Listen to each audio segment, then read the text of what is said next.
Who doesn't want an alcohol replacement? I know there's a ton of people, alcoholics out there right now, who are like, just give me something. Yeah. Like, and they like, you just want to do drugs. You just want to do drugs, you know? Like, and I can understand why they would think that, man. You've been programmed to think that if you think that way. yeah.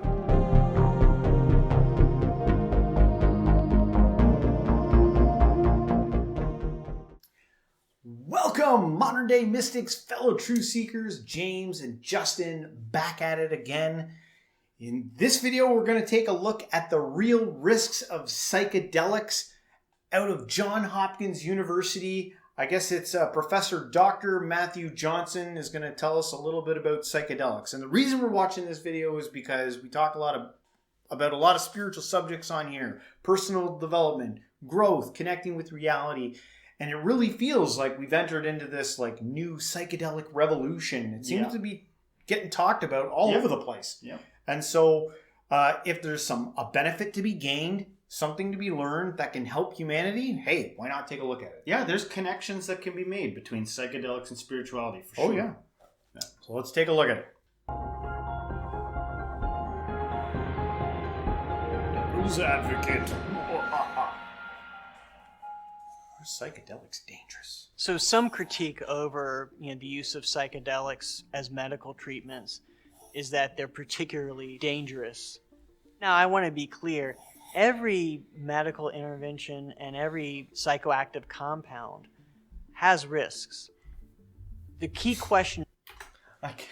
I'm just imagining that guy like not having that long beard before, but then he's been like trying out psychedelics and now he's like... Now he's a hippie. Well, you gotta wear a suit for this one, man. But he's got a lot of smart stuff to say. We've already seen this. Is what are those risks and what can we do to minimize those risks?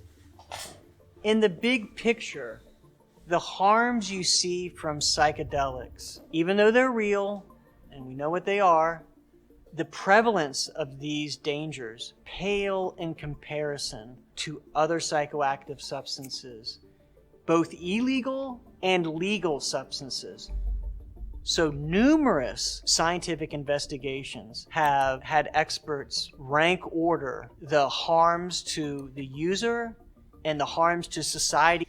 Wow, look at that list, eh? Yeah. Alcohol, right at the top. Oh, man, isn't that kind of upsetting? Yeah. You know, like, it's upsetting for a lot of reasons. It's such a popular drug. And it's like everywhere. And just calling it a drug, people will be like, don't call it a drug. It's like, it's a drug, man. It's on the drug list. That's what it is. Oh, yeah. Like, right? But we like it. People like it. So, but... Yeah. Kind of a downer. But here's the thing, though, man. So a lot of these drugs in this list are illegal, and a lot of them are probably illegal for good reason, right? But the point is that there's more than just one, right? We've kind of been bottlenecked and pigeonholed into picking only some substances to use in our society. It's like, here's the ones you can use, right? Yeah. I wonder what would happen if you had, if they deemed mushrooms safe to use. Yeah, that was what I was thinking with like looking at this list is like, yeah, you got a bunch of these at the bottom of the list, but if they were legal, would they pass any of these? Maybe the reason it's at the bottom of the list is because people don't have good access to them. So I don't know. What is Burpo? I don't even know. I've never even heard of it. Buprenorphine. In general, across a wide variety of compounds, legal and illegal. And what's happened time and time again when people bring objective data to these questions is you see at the top of the list, it really bears little relationship at all to legal status. So at the top of the dangers list, you'll get compounds like tobacco and alcohol. Consistently at the far other end of that continuum are psilocybin mushrooms, ranked as the lowest amongst all the major psychoactive. Ranked the lowest. Yeah. The lowest, and they've been testing these and working with them for a long time. Yeah. This isn't a new like these studies have been going on for a while now. Oh yeah. And it's ranked the lowest. Mushrooms in Canada, the last I checked, were scheduled very illegal. Yeah, so if you get caught with shrooms, you're doing time. Yeah, so friggin' thank God we've arrived at a point where people are testing it in safe, so maybe people don't need to do so much like risk taking. Yeah, and there's more studies being done. Can you sign up to these things? Like, if you were interested in getting some kind of psychedelic therapy, is there? Do you I'm think sure you could. online? I think there's actually places you can even do that now. They're loosening up the rules on some of this stuff here. Yeah. I know in where was that place? Colorado, it's completely legal to do shrooms. I'm pretty sure. Correct me if I'm wrong in the comments. And I think they're planning on making it more like legal in more states, and it might be the next drug in Canada that they just say, okay. Like, I've heard some things. I've heard things through the grapevines. Compounds in terms of harm to self and harm to others. Butane's and LSD is in a very similar position. LSD is shocking. Relative to other psychoactive substances. What do you mean? Well, I've heard people talk about LSD like, I know a guy, like hippies from the 70s being like, I knew a guy who took LSD and he never left the psych ward. He got a bad batch. And, I was like, yeah. No, well, that stuff. There was at one point in like the apex or whatever, the high point of the war on drugs, where they were making propaganda movies. Yeah. And they did that with cannabis, but they made them with LSD, and they would show like, things to try to frighten the youth away from using it. Yeah. And so some of that kind of bled over to one in the early 90s when we were growing up and stuff, and people would be like, you do LSD 7 times and you're legally insane. Yeah. Or this guy thought he was an orange forever. Yeah. The same ones. I mean, a lot of people have heard those same ones. Yep.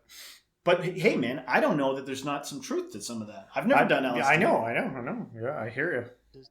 Psychedelics are really freakishly physically safe. For most people, there's no known lethal overdose amount for psilocybin or for LSD. The ways that you take too much of a drug and they do you in, none of that stuff happens. It's a good point. You never run into anyone who's like, man, I just did too many shrooms, man, and it ruined me. I'm so hungover. Not hungover, but there you can kind of I have heard of that. Oh yeah, bad trips maybe. It's not like an alcohol hangover, yeah. But I think I've heard people say like I got a shroom hangover. Like I did shrooms last night, and so my stomach. I was up all night. Yeah, or I was up all night, or something like that. I think I couldn't even tell you for sure. I know that. Yeah.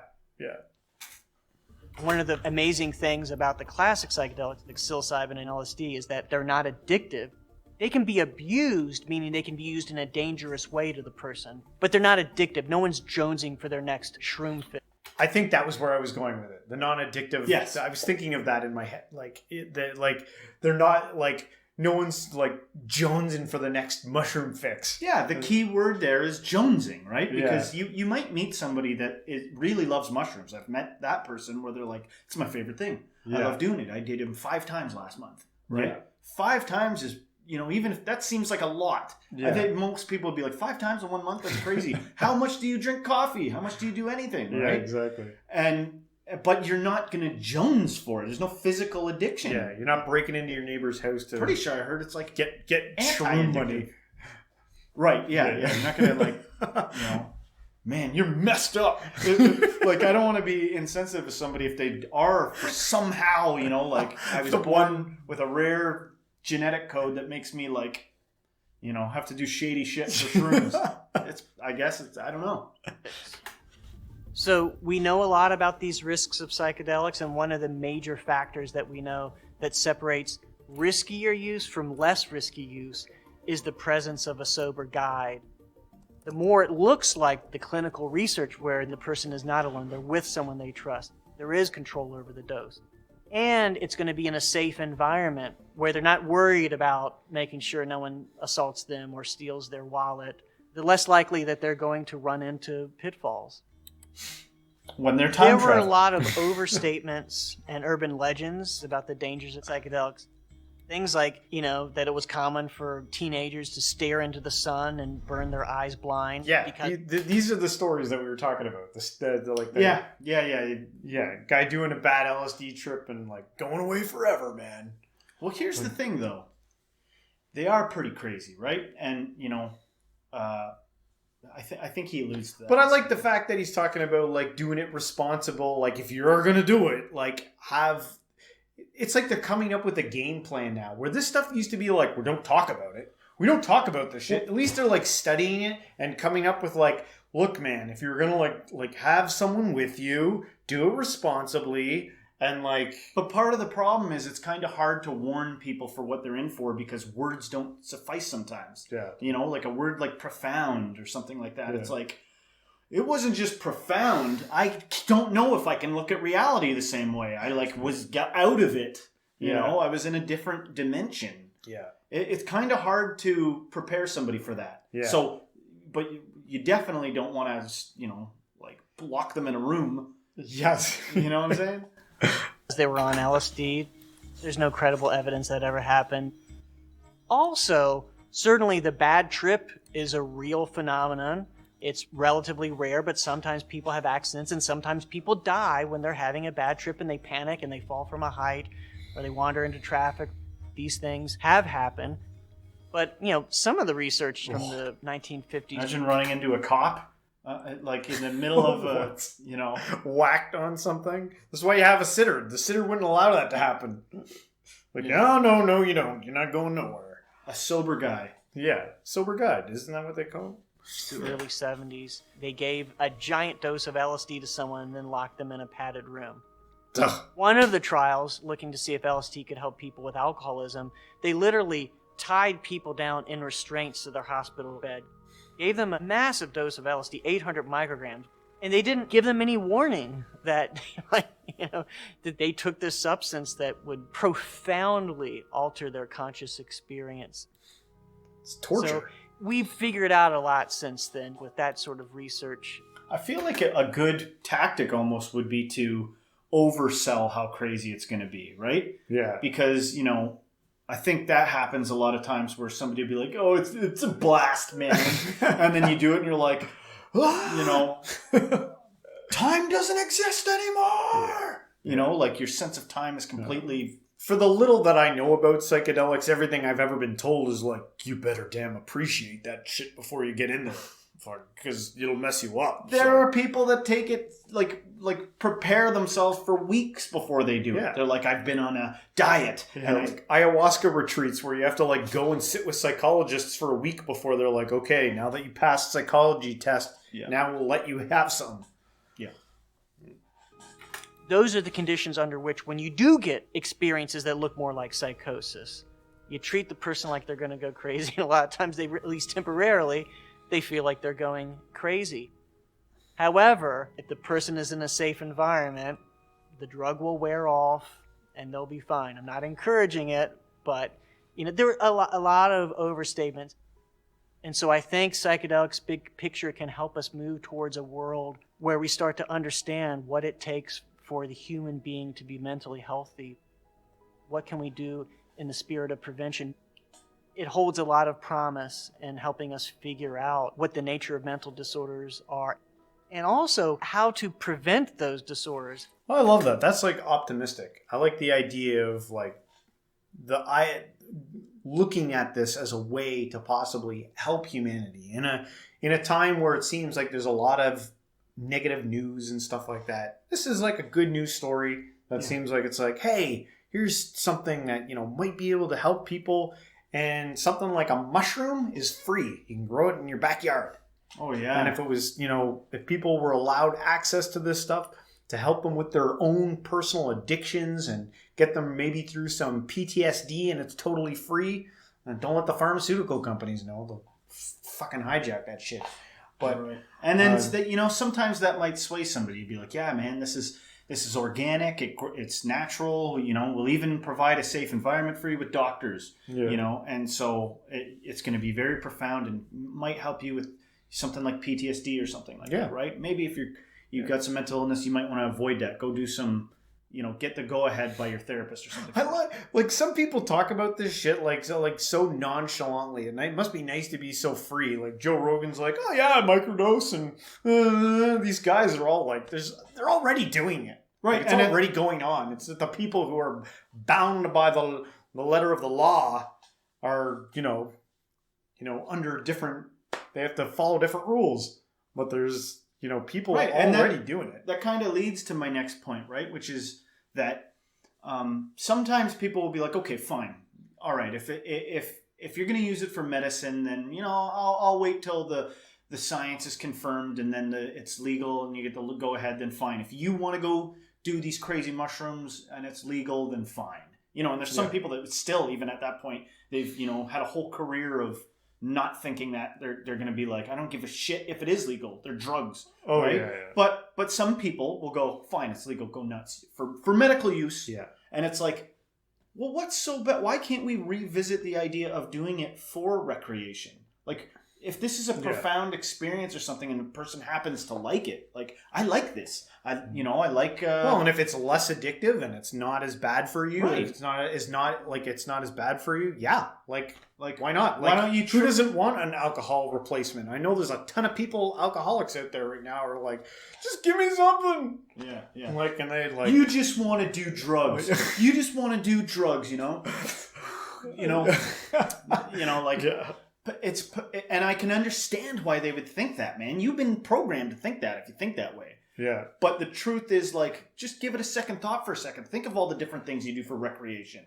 Yeah. And this, the science is saying some positive things. So if it also happens to be fun or novel, a novel experience that's, that's fantastic. Yeah. Why not?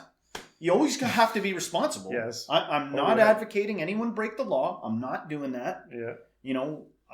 But I'm just saying, like, part of this is changing people's opinions about things. Yeah. It's pretty impressive how quickly people change their mind about cannabis, considering how illegal it was. That's not to say that there aren't dangers. There are very real dangers with psychedelics, but we know what they are, and in the grand scheme of things, they're just far less prevalent than the harms we see from some of these other compounds out there. So the interesting thing about this video is that I feel like it's hard to talk about it because I feel like we're in this crossover period where we're in the midst of, you still have a bunch of people that are like, we'll ruin you if we find that. And then there's like the other side is like, hold on, man. Like there's something to be learned and understood here. Well, remember that the war on drugs was a thing? Yeah. Remember that Nixon was, remember the That's people the boomer that came before us that were like lumped psychedelics in with just all these other like serious detrimental drugs, and now the research is kind of reflecting different results. It's like, but now we got to deal with all this like karma of warring against this thing. Imagine being at war with something only find out like now you're some of those things that you're warring with, you're actually supposed to. There's some benefit to like integrating with it. People are going to be like, in school they did DARE programs where they brought a cop in, or some professional and talk about the dangers of drugs, and then lo and behold, you become an adult and you kind of effed up, man. Maybe future generations won't have such a hard time. But the thing is that they weren't totally like, not everyone is the same. There are, I believe that there are drugs that should remain on the bad list. And then I think there are drugs that are like, they shouldn't be there because the science has shown us that they shouldn't be there. So, yeah, I'm kind of in that boat. I think we've said everything we can say. But anyway, let us know what you think in the comments. And if you like this episode, don't forget to smash that like button, share this with a friend, and everybody, until next time, stay spiritual.